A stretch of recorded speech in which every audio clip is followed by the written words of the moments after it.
Picture this. You're standing in the doorway of your childhood home on Christmas Eve, snow falling, while your father hurls your wrapped gifts into the freezing darkness. "Get out of my house!" he screams as 15 relatives watch. Your golden child brother starts slow clapping. Your mother turns away. The neighbors are staring through their windows. What would you do in that moment? Walk away forever, or play the card you've been holding for 3 years? My name is Olivia Campbell. I'm 32 years old, and this is the story of how the worst Christmas Eve of my life became the most expensive lesson my family ever learned about property law, hidden ownership, and what happens when you mistake the landlord for a beggar. If you're watching this, please subscribe and let me know where you are watching from. For 8 years, I sent $3,500 home every month like clockwork. Direct deposit, first of the month, never missed once. The money covered Mom's medical bills, Dad's retirement gap, and Marcus's temporary setbacks that somehow became permanent. I have the bank statements. 96 consecutive transfers totaling $336,000. But here's the thing about being the invisible daughter. Your contributions become someone else's story. Every family dinner, Dad would raise his glass to Marcus. "Thank God for our son's support," he'd say, while Marcus would nod modestly, accepting praise for money he never sent. Mom's thank you cards went to Marcus's apartment. The one she sent after her hip surgery, a $45,000 bill I covered entirely, sits in my desk drawer. "Dearest Marcus, your generosity saved us." I kept every receipt, every cleared check, every wire transfer confirmation. Not out of spite, but out of habit. As a principal architect, documentation is second nature. Buildings don't stand on good intentions. They need proof of every beam, every joint, every foundation stone. I applied the same principle to family finances. The truth would surface eventually, I told myself. Truth always does. What I didn't expect was that when it finally emerged, it would arrive with police sirens and eviction notices. But I'm getting ahead of myself. To understand how we got to that Christmas Eve, you need to know exactly what kind of family dynamic we're talking about. The kind where one child's promotion to principal architect with a $180,000 salary gets mentioned as an afterthought, while the other child's vague promises about startup funding get standing ovations. Thanksgiving 2024 should have been my warning. Marcus held court at the dinner table, spinning tales about his startup's imminent breakthrough. $5 million in Series B funding, he claimed. Japanese investors fighting over equity stakes. IPO by Q3 2025. Our aunts and uncles hung on every word while Dad beamed like Marcus had just cured cancer. "My brilliant son," Dad announced to the room of 15 relatives, his hand on Marcus's shoulder. "Future of the family right here." Then, almost as an afterthought, he glanced my way. "Oh, and Olivia also has a job." Also has a job. That's how you describe someone making $180,000 a year designing the new Seattle Tech Center. Someone whose firm just won the contract for the waterfront renovation project worth $50 million. Someone who, 3 weeks earlier, became the youngest principal architect in company history. Cousin Beth asked what I did. Before I could answer, Marcus jumped in. "She draws buildings or something. Anyway, about our expansion into Asian markets." I excused myself to help Mom in the kitchen. She was struggling with the turkey platter, her arthritis acting up again. The medication that helped, the one costing $800 a month that I'd been paying for since 2019, seemed to be working less lately. "Your brother's doing so well," she said, not looking at me. "Taking care of everyone. 32 years old, designing million-dollar buildings, yet still Olivia also has a job at family dinners." I wondered what it would take for them to see me, really see me. In 17 days, I'd have my answer, and they'd see more than they bargained for. December 20th, Marcus called me at work. His voice had that familiar edge, the one that meant he needed money, but would frame it as me helping the family. "Olivia, we need to talk about the house situation." The house situation. That's what he called being $500,000 in debt, with 3 investors pulling out, and 2 lawsuits pending. His startup, supposedly worth millions last month, was hemorrhaging money faster than a severed artery. "I need you to co-sign some paperwork," he continued. "Just a formality. We're using Mom and Dad's house as collateral for a bridge loan." Mom and Dad's house. The Victorian on Maple Avenue. 4 bedrooms, 3 baths, original hardwood floors, worth $2.8 million in today's market. The house where we grew up. The house Dad lost to the bank in 2021, due to a gambling debt he still won't admit existed. "Send me the documents," I said, knowing exactly what I'd find. The email arrived within minutes. Loan application for $500,000. My signature required as family co-guarantor. The collateral, 47 Maple Avenue, Seattle, WA. Property owners, Robert and Linda Campbell. Except Robert and Linda Campbell hadn't owned that property for 3 years. I opened my office safe and pulled out a folder marked Emerald Property LLC. Inside, a deed of sale dated July 15, 2021. Purchase price, $1.4 million. Buyer, Emerald Property LLC. Sole member, Olivia Campbell. The house they wanted to mortgage had my name on it since July 2021. They just didn't know it yet. "Family helps family," Dad would say. He was right. I'd been helping all along, just not in the way they thought. December 23rd, the manipulation intensified. Mom texted me at 6 a.m. "Please help your brother, sweetheart. He's the only one looking after us." By noon, I had 17 messages from various family members. Aunt Patricia called me selfish. Uncle Tony said I was betraying family values. Cousin Derek, who borrowed $5,000 from me in 2020 and never paid it back, lectured me about loyalty. Marcus had been busy. He'd told everyone I was sitting on savings while refusing to help save the family home. The narrative was perfect. Successful sister watches as generous brother loses everything trying to support aging parents. What Marcus didn't mention, the aging parents he was supposedly supporting hadn't received a cent from him in 5 years. The medical bills, the property taxes, the home repairs, all came from my selfish bank account. That evening, Mom called. 15 people are coming for Christmas Eve dinner tomorrow. Please don't make a scene.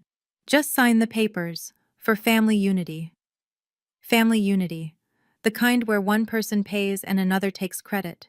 The kind where truth is less important than appearance. I sat in my downtown condo, looking at the property deed in my hands.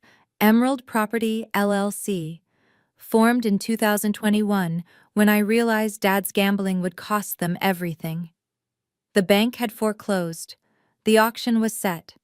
I bought it through the LLC and let them move back in, telling them a private investor had purchased it and would rent to them for $1 a year. 3 years of protecting them from the truth. 3 years of being their secret safety net. Tomorrow the net would be pulled away. But not by me. By their own hands. If you've ever been the family scapegoat who secretly held all the cards, hit that subscribe button. I'm curious, what would you have done in my position? Let me know in the comments. Now, let's get to the Christmas Eve showdown that changed everything. 7:30 p.m., Christmas Eve. The house glowed with string lights and false cheer. 15 relatives packed into the living room, champagne flowing, Marcus holding court by the fireplace. I arrived with my usual contribution, a honey-glazed ham and 2 bottles of wine, which Mom immediately credited to Marcus's thoughtfulness. Dad didn't waste time. The moment I set down my coat, he produced the loan documents. "Olivia, we need this signed tonight." His voice carried across the room, intentionally loud. "Before the banks close for the holiday." Every conversation stopped. 15 pairs of eyes turned to me. "What documents?" Aunt Patricia asked. "Just family business," Marcus said smoothly. "Olivia's helping with some paperwork." I picked up the papers, scanning them slowly. "This requires me to guarantee $500,000. "It's just a formality," Dad insisted. "The house is collateral." "I can't sign what I don't own," I said quietly. The room went silent. Dad's face flushed red. You don't own? This is our family home. Marcus stepped forward. Stop being difficult, Olivia. Sign the papers. I can't use your house as collateral, Dad. My house? His voice rose. This is my house. You're just a guest here, an ungrateful guest who won't help her family. I pulled out my phone, activating the video recording. Say that again, Dad, for clarity. He obliged, louder this time. This is my house, and if you won't help this family, you can get out. The record button glowed red, every word captured, every witness visible in frame. The pile-on began immediately. Marcus, sensing blood in the water, went for maximum damage.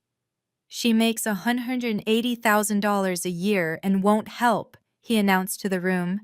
Meanwhile, I've been supporting Mom and Dad for years. How selfish, Olivia, Aunt Patricia chimed in, after everything your parents did for you. You're a disappointment, Dad said, his voice cold. 28 years of private schools, college tuition, and this is how you repay us? Uncle Tony shook his head. Marcus would never act this way. Marcus is a real son, someone whispered. 15 people staring, judging, waiting for me to break, to sign, to surrender like I always did. Mom stood in the corner, silent, avoiding eye contact. I kept recording. My phone captured everything. The sneers, the accusations, Marcus's smug smile as he basked in their approval. 3 years of paying their bills in secret, and this was my thanks. The ungrateful daughter, the selfish sister, the family disappointment. Well, Dad demanded, are you going to sign or not? Not, I said simply. Marcus laughed. Of course not. Olivia only cares about herself. That's rich, I said, still recording. Coming from someone who hasn't contributed a cent to this household since 2019. Liar, Marcus shouted. I pay for everything. Everything? I kept my voice level. Name one bill you've paid. Just one. He faltered. Mom knows what I contribute. Mom looked away. I was recording everything. Every single word. The video would matter later. Not for revenge, but for evidence. For the police report I'd be filing in exactly 93 minutes. Dad moved first. He grabbed the presents I'd brought, carefully wrapped gifts for each family member, and hurled them through the open door into the snow. Get out of my house, he roared. Get out before I call the cops.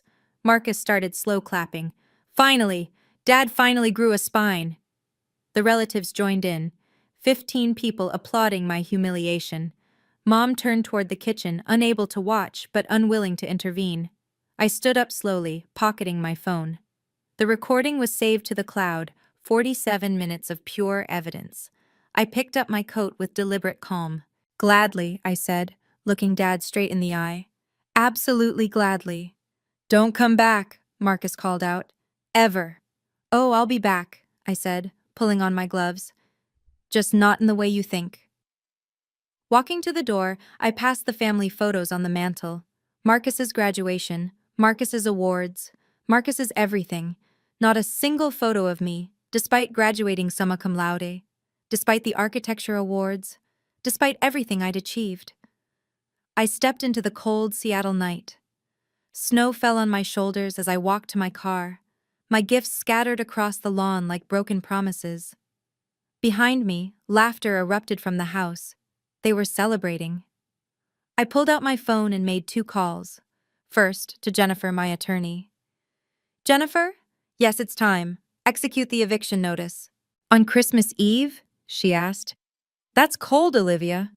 They just threw me out, on camera, with 15 witnesses. Perfect. 4th violation. I'll call the police now. The second call was simpler. 911? I need to report trespassers at 47 Maple Avenue.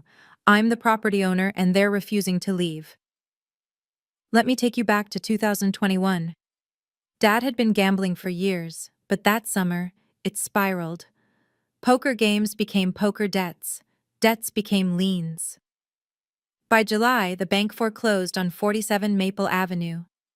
I found out through a routine credit check. My parents' home was scheduled for auction in 2 weeks.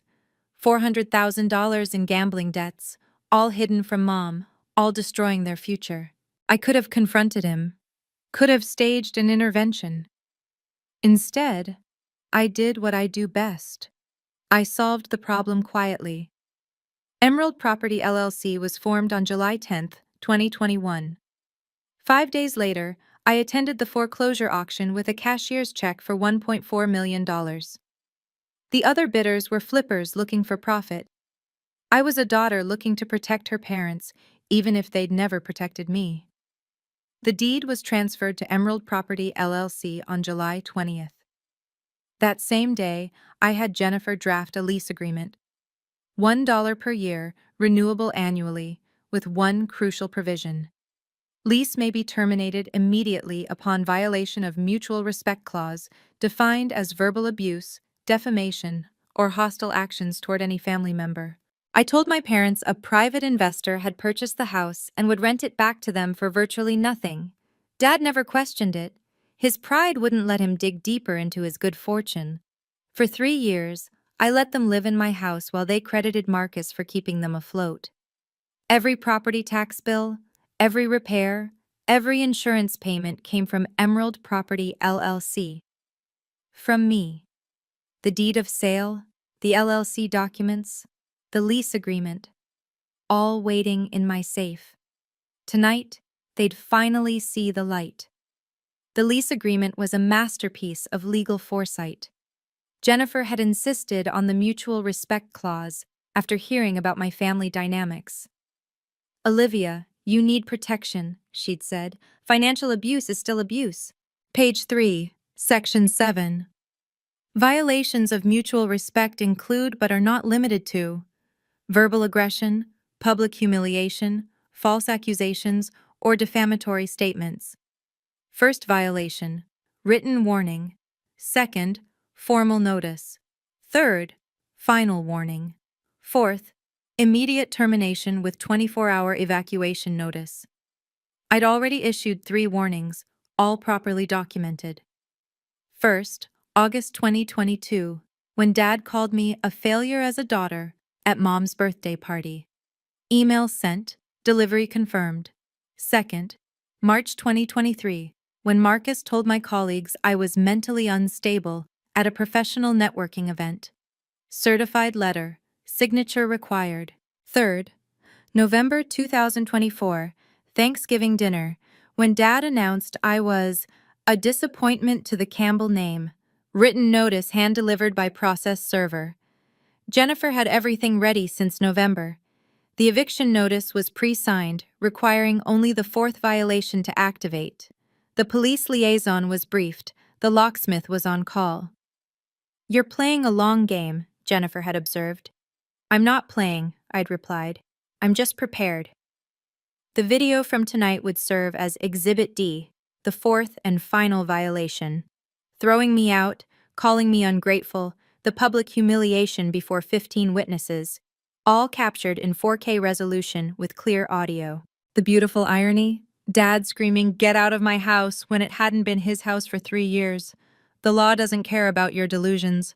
Property records don't lie. And contracts, especially ones drafted by Jennifer Smith, are bulletproof.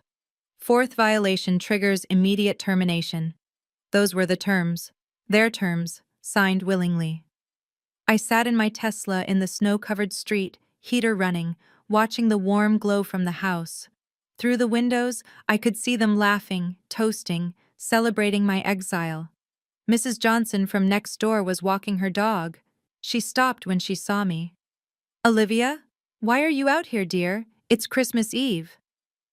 "Family disagreement," I said simply. She looked at the gift scattered in the snow, her face hardening. "Robert did this?" I nodded. "That man." She shook her head. "After everything you've done for them. I know it's you paying their bills, dear. The mailman talks." Inside, Marcus's voice boomed. Another toast to himself, no doubt. Another story about his success while spending my money. Don't come back, Marcus had shouted from the doorway, making sure the whole neighborhood heard. You're not welcome here anymore. She never was welcome, Dad added. Should have kicked her out years ago. I started the car and drove away slowly. In my rearview mirror, Mrs. Johnson was taking photos of the scattered gifts in the snow. Evidence has a way of accumulating when you're in the right. At 9:15 p.m., I pulled into a Starbucks parking lot and called 911. 911, what's your emergency? I need to report trespassers at 47 Maple Avenue.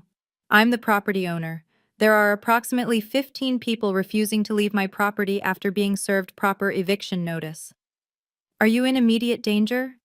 No, I've left the property for my safety. But they're still there, throwing parties, and I have video evidence of them destroying my belongings and threatening me. We'll dispatch units immediately. Can you meet officers at the property? I'll be there in 20 minutes. Back at 47 Maple Avenue, the party continued in full swing. Marcus had opened the bottle of champagne I'd brought, a $200 bottle I'd been saving for a special occasion. Well, this would certainly qualify. Finally free of that burden, Dad announced, raising his glass. 28 years of disappointment, gone. She'll come crawling back, Aunt Patricia predicted. They always do. Not this time, Marcus said confidently. I made sure everyone knows what kind of person she really is. Selfish, greedy, heartless. Mom stood by the window, staring out at the snow. She hadn't moved in 10 minutes, hadn't touched her champagne, hadn't joined the celebration. Linda, come toast, Dad called to her.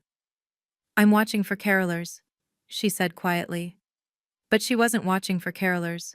She was watching the street, perhaps wondering if her daughter was still out there in the cold.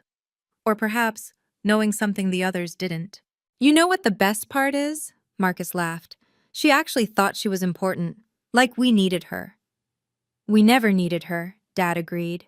I built this family, I bought this house, I provided everything. The lies came so easily to them.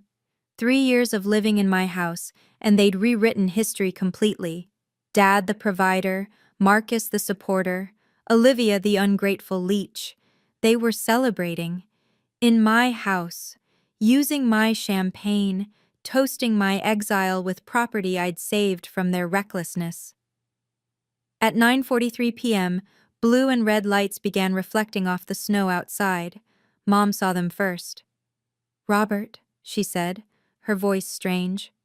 The police are here. Dad smiled. Good.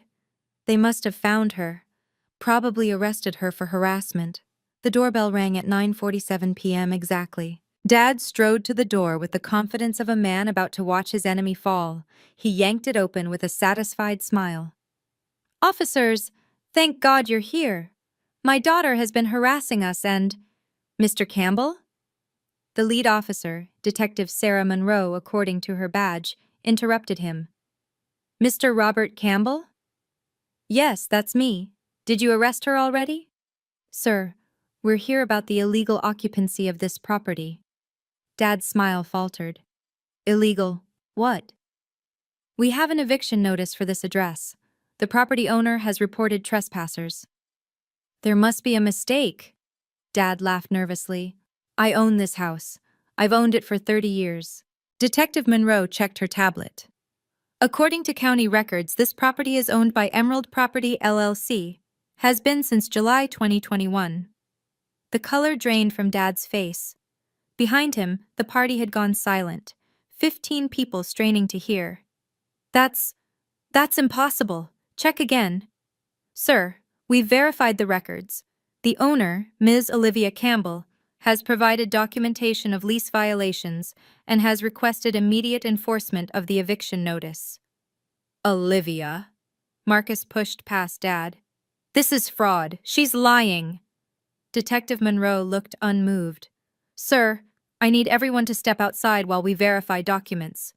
We're not going anywhere, Dad shouted. This is my house. Sir, Detective Monroe's voice carried authority. You can step outside voluntarily or we can escalate the situation. Your choice. Mom appeared in the doorway, her face pale but unsurprised. Robert, just do what they say. Linda, they're saying Olivia owns our house. Mom looked him straight in the eye. I know. The silence that followed was deafening. The look on his face when he realized, priceless. If you think toxic families never face consequences, you need to see what happens next. Drop a comment about your own family boundary victories. And remember to like this video if you believe in karma. Now for the moment, everything flipped. Detective Monroe held up her tablet, displaying the official county record. Emerald Property LLC, purchased July 15, 2021, for $1.4 million. Sole member, Olivia Campbell. She handed Dad a folder. Inside, the deed of sale, the LLC registration, the lease agreement with his signature, and tonight's eviction notice. This is the legal owner, Monroe stated, showing them a printout of my driver's license. The 15 party guests had crowded behind Dad, phones out, recording everything. The Campbell family Christmas meltdown was going viral in real time. But the foreclosure, Dad stammered. Yes, the property was foreclosed by First National Bank on July 8, 2021, due to unpaid debts totaling $400,000. Gambling debts, according to the court records. Ms. Campbell purchased it at auction a week later. She knew? Marcus's voice cracked. She knew we lost the house? She bought the house, Detective Monroe corrected. And according to this lease agreement, she's been letting you live here for $1 a year. Aunt Patricia gasped. $1? The same lease you violated tonight, Monroe continued, pulling up the video I'd sent. Throwing her belongings outside, verbal abuse, threatening behavior. It's all here, time-stamped 8:47 p.m. The phone videos multiplied. Every cousin, every aunt, every family friend was recording.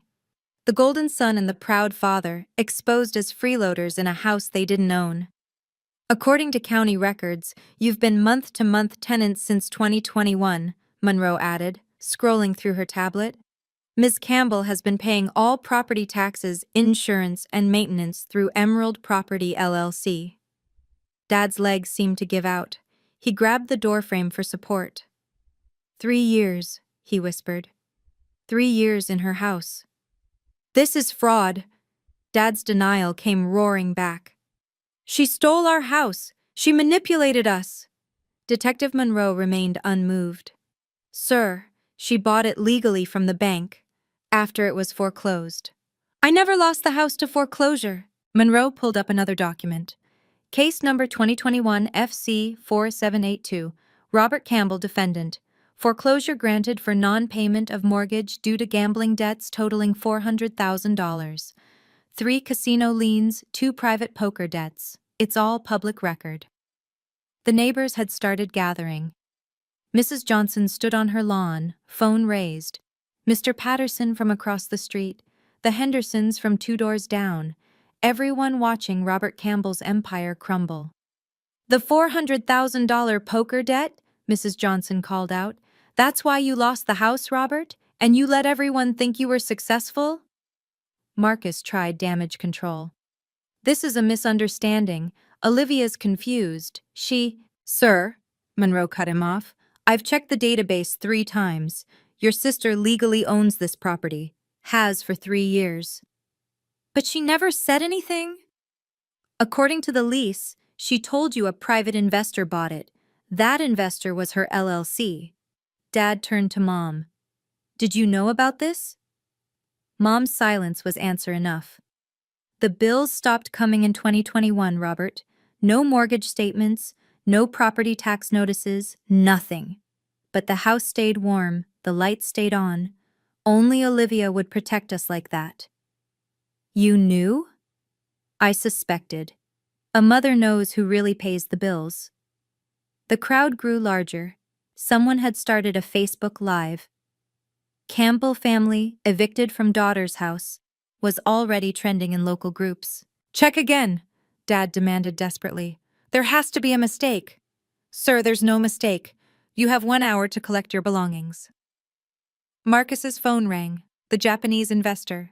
He answered with forced confidence, walking away from the crowd. Yamamoto-san? Yes, just a small family matter. What? No, the house is… well, it's… Everyone could hear the angry Japanese through the speaker.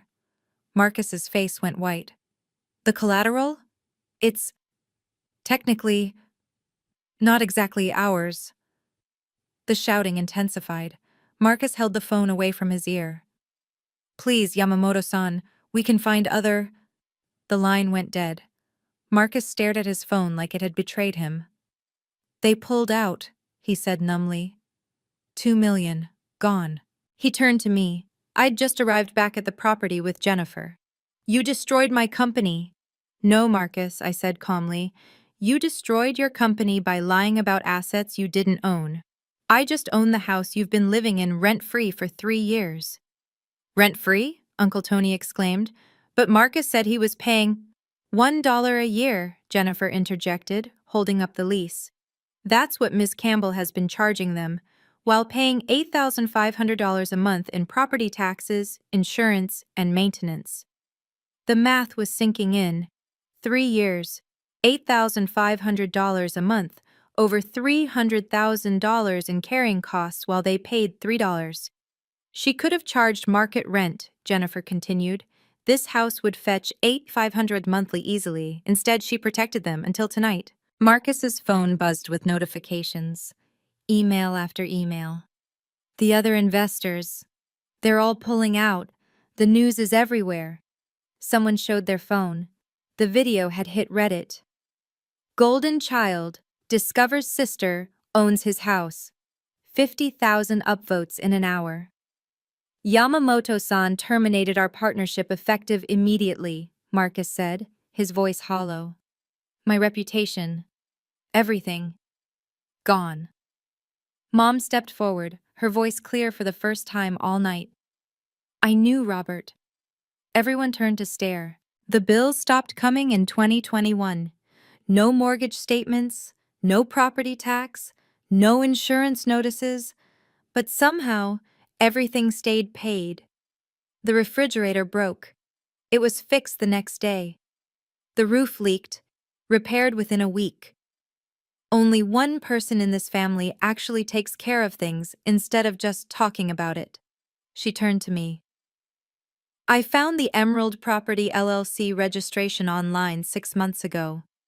Your middle name is Emerald. Your grandmother's name. Dad's face was purple. You knew our daughter owned this house and said nothing? You threw our daughter out of her own house, Robert, while taking credit for money she sent, while praising Marcus for bills she paid, while calling her a disappointment when she's the only reason we're not homeless. The crowd was riveted. This was better than any Christmas special. Mom pulled something from her pocket, a thank you card. This is the one I never sent. It says, Dear Olivia, thank you for saving us. I know it's you. It's always been you. She looked at Marcus.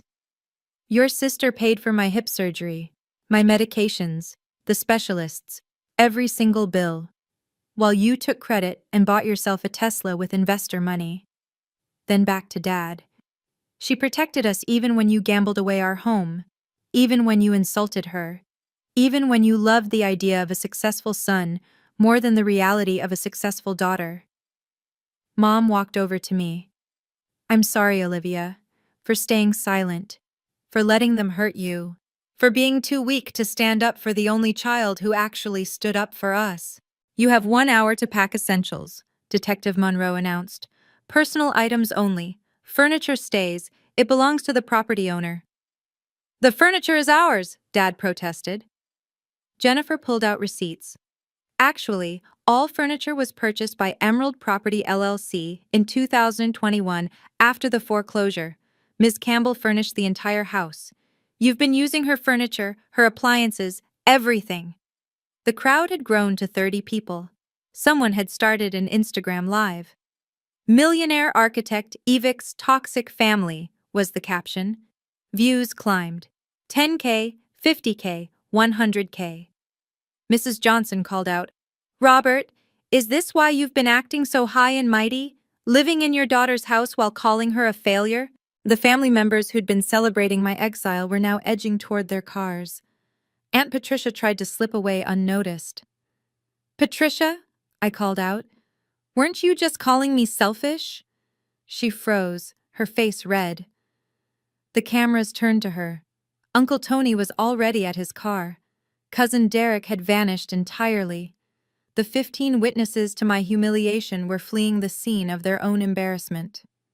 "Officers," Jennifer said, "will need to ensure nothing is removed that belongs to the property. I have an inventory." Detective Monroe nodded. "We'll supervise the packing." Dad stood in his doorway, my doorway, looking broken. 3 years of living in his daughter's charity while boasting about his success. 3 years of praising his son for money his daughter sent. 3 years of delusion shattered in 15 minutes. The Facebook Live comment section was brutal. "Imagine being that ungrateful. The daughter is a saint. Golden child got what he deserved. Dad's a gambling loser living off his daughter. The golden child eviction." That's what they called it online. And it was just getting started. At 10:30 p.m., I returned with Jennifer in her black BMW. I changed into my best suit, the one I wore to close million-dollar deals. Professional, powerful, everything they said I wasn't. Jennifer carried a leather briefcase. Inside, a new lease agreement. "Mr. and Mrs. Campbell," Jennifer announced formally, "my client is prepared to offer you a rental agreement." Dad's hope flickered. "She's letting us stay?" "At market rate, $8,500 per month. First, last, and security deposit due upon signing. Total, $25,500. $25,000? Marcus gasped. "That's the market rate for a 4-bedroom Victorian in this neighborhood," Jennifer stated. "I have 3 comparable listings here." I stood silent, letting Jennifer work. No emotion on my face. This wasn't personal anymore. This was business. "The lease includes strict provisions," Jennifer continued. "Clause 7. Any disrespect, verbal abuse, or defamation toward the landlord results in immediate eviction. No warnings, no second chances." "You can't be serious," Dad said weakly. Additionally, Jennifer pulled out another document. "There's a behavioral addendum. No disparaging the landlord to family, friends, or on social media. No claiming ownership of the property. No crediting anyone else for payments made by the landlord." "This is humiliation," Marcus protested. "This is business," I finally spoke. "You can sign and stay, or don't sign and leave. You have 5 minutes to decide." The crowd watched in fascination. The tables hadn't just turned. They'd been flipped, burned, and rebuilt with me at the head. "Your signature, Mr. Campbell." Jennifer held out a pen. "As a tenant, not an owner." Dad's hand shook as he took the pen. 3 years of pride, evaporating with one signature. "But it was sign or be homeless," he signed. Marcus broke down completely. The golden child who'd been applauded 2 hours ago was now sobbing in front of 50 neighbors and thousands online. "This is destroying me," he wept. "My company, my reputation, everything." "Your company built on lies," I said evenly. "Your reputation built on my money. Your everything built on nothing." Dad signed page after page, each signature smaller than the last. The man who'd thrown my gifts into the snow was now begging for shelter from the daughter he'd discarded. Mom signed without hesitation. "Thank you, Olivia," she said quietly. "Don't thank me," I replied. "Just pay on time." The crowd had opinions. Mrs. Johnson approached me. "Olivia, you did right. They needed this lesson." Mr. Patterson nodded. "About time someone stood up to Robert's bullying." The cousins who'd celebrated my exile were gone. The aunts who'd called me selfish had vanished. Only the neighbors remained, and they were Team Olivia. "One more thing," Jennifer announced. "The security system will be upgraded tomorrow. Cameras in all common areas, for everyone's protection." "Cameras? In our home?" Dad protested. "In Ms. Campbell's home," Jennifer corrected, "which you're renting." The Instagram Live had hit 200K views. Comments poured in. "She's my hero." The patience of a saint. This is how you handle toxic family. Boundaries! Marcus tried one last manipulation. Olivia, we're family. Doesn't that mean anything? It meant everything, I said. That's why I protected you for 3 years. But family isn't a license to abuse. Your signature, Marcus, unless you have somewhere else to go. He signed, tears smudging the ink. At 11:47 p.m. on Christmas Eve, the Campbell family became official tenants in their daughter's house. By December 26th, the video had 2 million views across platforms. The Christmas Eve eviction became Seattle's most watched family drama. News outlets picked it up. Seattle Times ran the headline, "Daughter's Christmas Revenge Exposes Family Fraud." Marcus lost more than the Japanese deal. 3 days later, his startup's board voted him out. Credibility issues, they cited. His LinkedIn went from CEO and founder to seeking new opportunities nobody was offering. Dad's former colleagues from the bank reached out, not to support, but to distance themselves. The country club revoked his membership. Financial irregularities was the official reason. The real reason? Nobody wanted to associate with a man who'd lost his house gambling, then lived off his daughter while calling her a failure. The numbers were brutal but precise. Marcus's lost deals, $2 million confirmed, $5 million projected, Dad's country club refund, $0, membership non-refundable. Family reputation, 2 million people knew the truth. Rent collected in January, $8,500, paid in full, on time. Mom started therapy. She sent me a text. Learning to use my voice. Should have done it 30 years ago. I didn't respond. Tenants and landlords don't need personal relationships. The neighborhood dynamic shifted completely. Mrs. Johnson brought me cookies. For the best Christmas gift our street ever got, watching Robert get his comeuppance. Mr. Patterson offered to testify if they ever challenged the eviction. I've got doorbell footage of him throwing your gifts, just in case. But the best metric? The first rent payment. January 1st, 9 a.m. Sharp, $8,500 transferred to Emerald Property, LLC. Memo line, January rent, tenants. Not mom and dad, not parents, tenants. The power structure had permanently shifted. I didn't let the money sit idle. Every dollar of rent went straight to the Emerald Foundation, established January 15, 2025. Mission: fund STEM education for young women from difficult family situations. Women who were told they weren't enough. Women whose achievements were ignored. Women who needed someone to believe in them when their families wouldn't. The first scholarship recipients were announced in March. Sarah Chen, changed from Smith in the application, 19, computer science major. Parents told her coding is for boys. Maria Rodriguez, 22, engineering student. Family wanted her to marry instead of study. Ashley Thompson, 20. Architecture major, father said, women can't design buildings. Rebecca Williams, 18, mathematics prodigy, brother got the college fund. Jennifer Park, 21, physics major, parents only celebrated her brother's B's while ignoring her A's. Each received $20,000, funded by the people who'd called me selfish. The University of Washington became our partner. They featured the foundation in their newsletter. Local architect transforms family rejection into educational opportunity. The irony wasn't lost on anyone. Marcus, who'd claimed to be changing the world with his startup, was unemployed. I, the disappointment, was actually changing lives. The foundation's website included one line that went viral: funded by rent from the family who said I was worthless. By June, we'd raised additional funds. Tech companies loved the story. Microsoft donated $100,000. Amazon matched it. The girl who was just drawing buildings or something had built something that mattered. The fifth scholarship went to a young woman whose father had gambled away her college fund. She was studying architecture. Her essay began, I want to build homes for people who've never had one. I cried reading that. Then I doubled her scholarship. May 2025. Marcus sent an email. 5 pages of apology, self-reflection, and desperation. I've lost everything.